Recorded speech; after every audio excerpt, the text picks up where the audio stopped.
James in the NetNewsLedger Newsroom. We're here with Harold Wilson, the Progressive Conservative candidate in Thunder Bay Atikokan. Welcome. Thank you very much, James. Happy to be here. How's the campaign going? We're having some wet weather today. Yeah.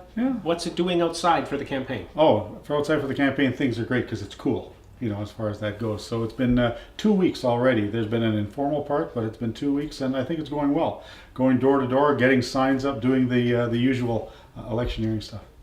What are you hearing at the doors? That is a good question. It seems to be kind of fluid this time. We're talking to some people that have said, look, I voted Liberal in the past. I'm not happy. Now the question is, okay, how do we give them some answers? How do we really give them some solid reasons why this is the time to, if you will, I've been coming up with an idea here. It's almost like it's been a habit for a while that they voted Liberal, and that's what I'm getting at the door. So how do we help you to break that habit? Because sometimes habits aren't the best thing for you. Now, there's a lot of issues in this campaign: the Ring of Fire, Yes. energy, forestry, the provincial debt. What are the issues that you're hearing at the door from people? What's got them concerned? Yeah, I think the number one really is energy, but energy is coming from two different ways. The first way we're getting energy is people just talking about their hydro bills. I mean, that's what we're hearing, not just here, and from a lot of small businesses. I talked to somebody from one of the variety stores, and he was pretty vexed about what that hydro bill meant and how much more he'd have to get through the till to make it worthwhile. And some people are just, they've had enough. They're quite disgusted with that. The other side of energy, though, which is the important part, is what about our energy generation, our ability to be able to have affordable energy for this province? And let's be honest, Ontario used to be, our energy rates used to bring people into the province, they used to attract investment.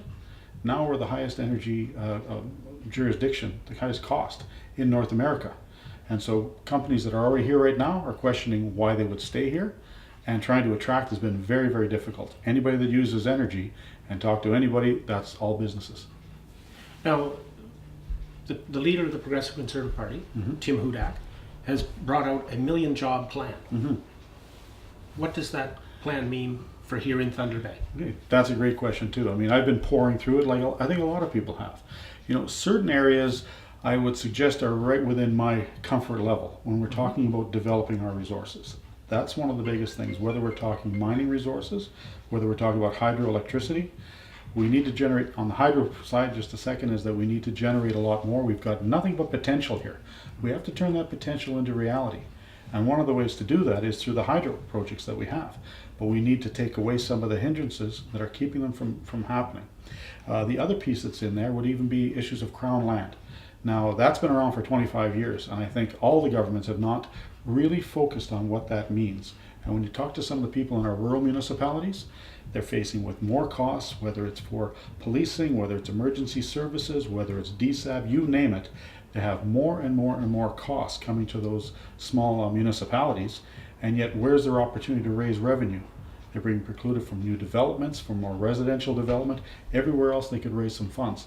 And that's becoming not just exasperating for the municipal leaders, but is going to be one of those huge issues for the residents. Okay, we've been talking with Harold Wilson, Progressive Conservative candidate for Thunder Bay Atikokan. I'm James in the NetNewsLedger Newsroom. Thank you.